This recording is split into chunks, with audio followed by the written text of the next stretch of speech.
Good morning girls. हम geography का भाग है यानी सेकंड पार्ट में से चैप्टर नंबर 7 कर रहे हैं, जिसका नाम है खनिज एवं ऊर्जा संसाधन।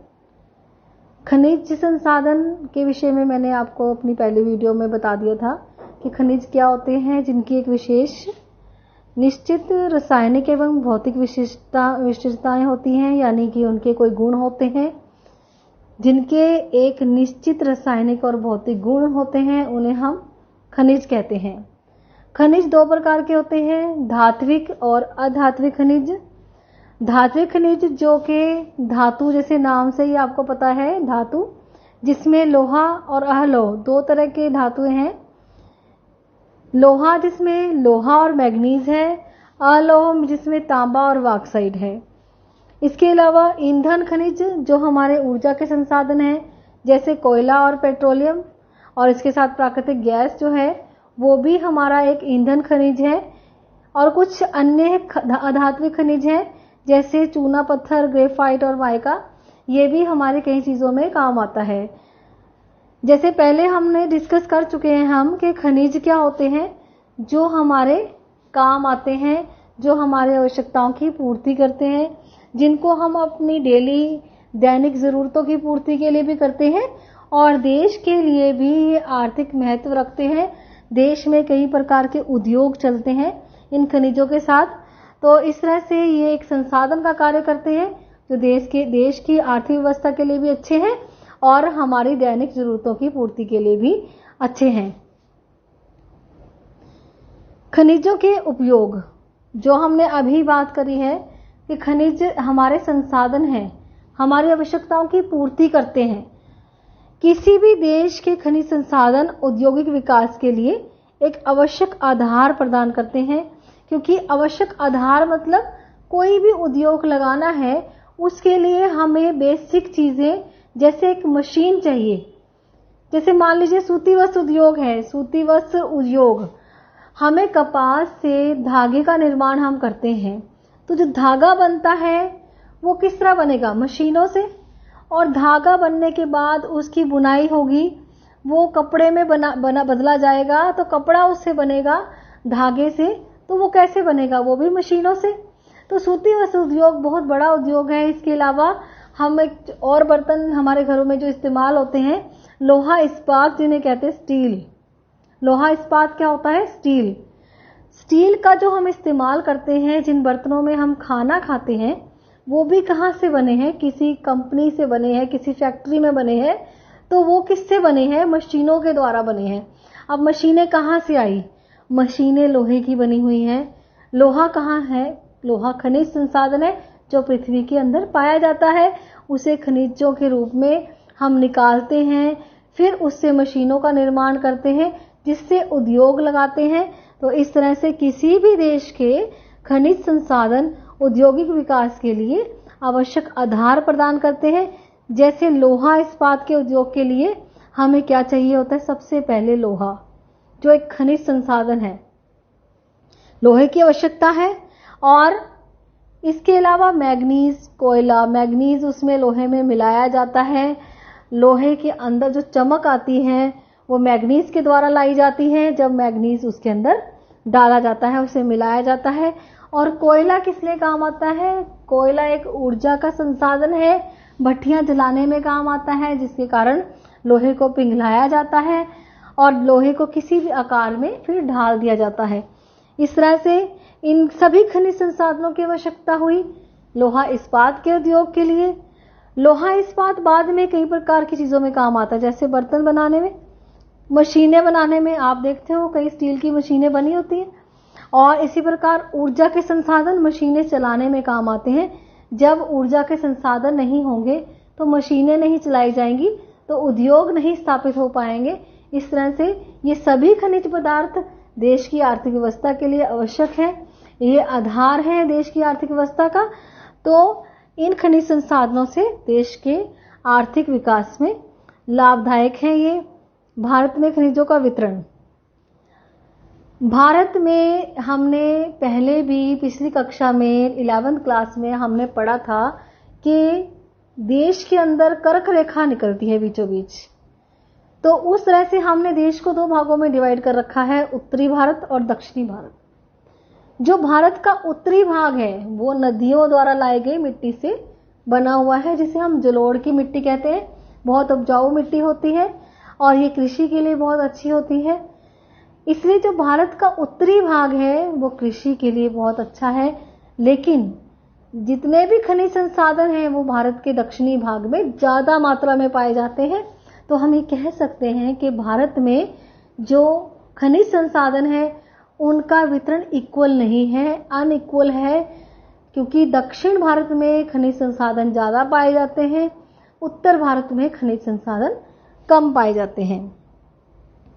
भारत में खनिजों का वितरण असमान है। खनिजों की गुणवत्ता तथा मात्रा के बीच प्रतिलोमी संबंध है। प्रतिलोमी मतलब अपोजिट संबंध है। जैसे गुणवत्ता जिसकी अच्छी है उसकी मात्रा कम है, जिसकी गुणवत्ता कम अच्छी है उसकी मात्रा ज्यादा है। क्योंकि गुणवत्ता अगर अच्छी है तो उसका हम इस्तेमाल भी ज्यादा करेंगे, वो अपने आप कम हो जाएंगे। इसी तरह से जिसकी गुणवत्ता अच्छी नहीं है उसकी मात्रा तो ज्यादा होगी ही। घर में भी आप देख सकते हैं, जो चीज आपको ज्यादा पसंद होती है उसकी गिनती, उसकी मात्रा घर में भी कम हो जाती है, क्योंकि सबको वो पसंद है, सब उसको लाइक करते हैं, तो उसका इस्तेमाल सब करते हैं, अपने आप उसकी मात्रा कम हो गई। और जो चीजें बेकार होती हैं, जो पसंद नहीं है, उसकी मात्रा ज्यादा होती है। इसी तरह से देश में गुणवत्ता तथा मात्रा के बीच में प्रतिलोमी संबंध है। अधिक गुणवत्ता वाले खनिज कम मात्रा में पाए जाते हैं। सभी खनिज समय के साथ समाप्त हो जाते हैं। जैसे अब हम एग्जाम्पल ले सकते हैं, जैसे कोयला है, पेट्रोलियम है। आपने सुना होगा, बार बार कहते हैं कि पेट्रोल को बचाओ, पेट्रोल को बचाओ। ऐसा क्यों कहा जाता है? पेट्रोल की तो खाने हैं, उसको तो खुदाई करके बाहर नीचे उसके कुएं हैं उसे निकाला जाता है, तो उसका इस्तेमाल करने को क्यों कहते हैं कम करो? क्योंकि पेट्रोल बनने में बहुत समय लगता है, कोयला बनने में बहुत समय लगता है, इसीलिए उसको इतना समय लग जाता है कि उसे हम एक अनवीनीकरण स्रोत कहते हैं, यानी वो दोबारा नहीं बन सकता। चाहे वो बनता है लेकिन इतना समय लग जाता है कि समय अंतराल इतना ज्यादा है कि वो हम दोबारा बनता हुआ उसे नहीं देख पाएंगे। जब हमें उसे चाहिए होगा हमें, तो वो हमें नहीं मिल पाएगा। इसलिए हम ये कह सकते हैं कि कोयला और पेट्रोलियम अनवीनीकरण स्रोत हैं, इनको दोबारा बनाना कठिन है, इसलिए इनका संरक्षण करना चाहिए। ये समय के साथ समाप्त हो रहे हैं। भूगर्भीय दृष्टि से इन्हें बनने में लंबा समय लगता है और इसलिए जब आवश्यकता होती है तो इन्हें दोबारा बनाना कठिन है, इनका संरक्षण होना आवश्यक है। जो संसाधन हम यूज कर रहे हैं उनका संरक्षण हम कैसे कर सकते हैं, किस तरह से हम उन्हें बचा सकते हैं? खनिजों का संरक्षण के बारे में हम नेक्स्ट पढ़ेंगे। खनिजों के संरक्षण के लिए सबसे पहले क्या है कि ऊर्जा के हमें वैकल्पिक स्रोत ढूंढने होंगे। जैसे मैंने आपको पहले भी बताया है कि एक परंपरागत संसाधन होते हैं जो पुराने समय से चले आ रहे हैं, जैसे कोयला और पेट्रोलियम, प्राकृतिक गैस। ये हम बहुत मात्रा में यूज करते आ रहे हैं शुरू से ही। जो भट्टियां हैं या गाड़ियां हैं वो किससे चलती हैं? पेट्रोल से, कोयले से। लेकिन अब न्यू टेक्नोलॉजी के साथ अपरंपरागत साधन, यानी पुराने ढंगों को छोड़कर, परंपरागत पुराने ढंग है और अपरंपरागत संसाधन या इन्हें हम गैर परंपरागत संसाधन भी कहते हैं, नए संसाधन ढूंढ लिए जाने चाहिए ताकि हम उन्हें पहले वाले संसाधनों को बचा सके, उनका संरक्षण कर सके। खनिजों के संरक्षण के लिए सबसे पहले ऊर्जा के वैकल्पिक, उसका एक कोई वैकल्प ढूंढना पड़ेगा हमें। जैसे कौन से वैकल्पिक है? सौर ऊर्जा, पवन ऊर्जा, तरंग ऊर्जा, भूतापीय ऊर्जा। जो भूमि की तपश होती है, भूमि की ऊष्मा होती है, उसका इस्तेमाल किया जाना चाहिए। तरंग यानी समुद्रों की लहरें, समुद्रों की तरंग, जिसे हम ज्वार भाटा भी कहते हैं, टाइड। जब ज्वार भाटा आता है तो उसे हम ज्वारीय ऊर्जा कहते हैं, तो वो टाइडल एनर्जी भी कहते हैं इंग्लिश में उसे, टाइडल एनर्जी। और पवन ऊर्जा, विंड एनर्जी और सोलर एनर्जी, इनका इस्तेमाल करना चाहिए जिससे हम हम अपने ऊर्जा के संरक्षण, खनिजों का, ऊर्जा के संसाधनों का संरक्षण कर सकते हैं। देखिए आपके सामने अब सूर्य से, जैसे आपने देखा होगा लाइटें भी जगती हैं। कैसे जगती हैं? सोलर लाइट्स आपने देखा होगा, पैनल लगते हैं, सोलर पैनल, वो छतों के ऊपर पैनल लगते हैं और उसके ऊपर जो सूर्य की किरणें पड़ती हैं तो वो उसके ऊपर जो छोटे छोटे बारीक बारीक सेल होते हैं वो चार्ज हो जाते हैं।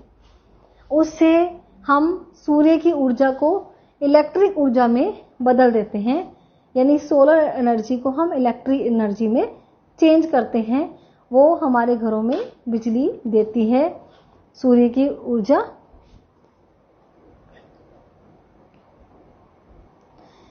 इसके अलावा सोलर कुकर भी होते हैं जिसमें खाना पकाया जाता है, उसे धूप में रखा जाता है, उसको ऊपर से सूर्य की किरणें पड़ती हैं, उसमें खाना पक जाता है। मेरे हिसाब से आपने सोलर कुकर भी देख रखा होगा और सोलर पैनल भी देखा होगा। इसी तरह से ये सौर ऊर्जा का इस्तेमाल हम घरों में खाना बनाने में और इसके साथ साथ बिजली के लिए भी यूज़ करते हैं। यह स्रोत नवीनीकरण स्रोत हैं, ये कभी भी समाप्त नहीं होते, ये बार बार हमें मिलते रहते हैं, हम इन्हें बार बार इस्तेमाल कर सकते हैं। इसके अलावा अगर हम स्क्रैप का यूज़ करें, जो स्क्रैप होता है हमारा खराब हुआ बचा कुचा लोहा धातुएं जितनी होती हैं, अगर हम उसका उपयोग करें, उसके उपयोग से धातुओं का पुनर्चक्रण संभव हो सकता है, क्योंकि हम कई जगहों में उस स्क्रैप को यूज़ कर लेंगे जहां पर हमने साफ सुथरा नया खनिज इस्तेमाल करना था। यदि उस जगह हम स्क्रैप का यूज़ कर लें तो हम धातुओं को बचा सकते हैं। जिन धातुओं के भंडार कम मात्रा में पाए जाते हैं, उनके भंडार इतने कम हैं तो हमें दूसरे देशों को उसको निर्यात नहीं करना चाहिए, दूसरे देशों को उन्हें भेजना नहीं चाहिए। और इन भंडारों को लंबे समय तक हम चला सकते हैं यदि हम उनको निर्यात ना करें और संयम से उसको इस्तेमाल करें। हमें अपने देश में पाए जाने वाले सभी संसाधनों को संयम से उपयोग में लाना चाहिए, उनको बर्बाद नहीं करना चाहिए ताकि भविष्य में भी काम में लाए जा सके।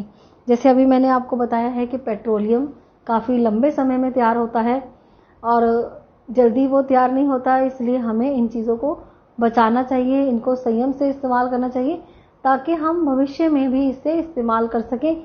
ये नहीं कि हम आज 2-4 सालों में इन्हें ख़त्म कर देंगे तो आने वाले समय में हमारे पास गाड़ी चलाने के लिए पेट्रोल नहीं होगा, फिर वही पैदल आना जाना पड़ेगा हर जगह। तो इतना मुश्किल जो पहले वाला समय था फिर से वापस आ जाएगा, जब हाथों से काम किया करते थे, मशीनों का इस्तेमाल नहीं होता था, तो सारा कार्य हाथों से होता था। बिल्कुल वही समय फिर से आ जाएगा यदि हम इन धातुओं का, इन ऊर्जा के संसाधनों का उपयोग सही ढंग से नहीं करेंगे। यदि हम इन्हें बर्बाद करेंगे, इन्हें वेस्ट करेंगे तो ये एक ना एक दिन ख़त्म हो जाएंगे। इसके साथ हमें अपने पर्यावरण का भी संरक्षण कर सकते हैं, क्योंकि यदि हम पेट्रोल का इस्तेमाल संयम से करेंगे तो पेट्रोल, यानी देखिए अगर हम ट्रैफिक लाइट्स में खड़े हैं, वहाँ पर थोड़ी देर के लिए हमें रुकना पड़ रहा है, तो अगर हम अपने व्हीकल के ऑफ कर देंगे तो उससे क्या होगा, एक तो पेट्रोल वेस्ट नहीं होगा, दूसरा जो धुआं पूरे पर्यावरण को खराब कर रहा था वो भी नहीं होगा। तो इस तरह से हम खनिज संसाधनों का तो बचाव कर ही रहे हैं, इसके साथ साथ हम अपने पर्यावरण का बचाव भी कर रहे हैं। हम खनिज संसाधनों के संरक्षण के साथ साथ पर्यावरण का भी संरक्षण कर रहे हैं।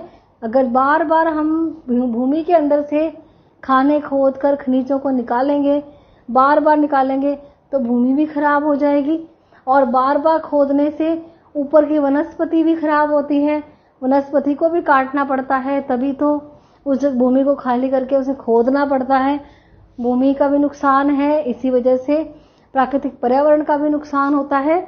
और यदि हम संयम से अपने सभी खनिज संसाधनों का इस्तेमाल करेंगे और उनका संरक्षण करेंगे तो इसके साथ हम पर्यावरण और खनिजों दोनों को ही बचा रहे हैं।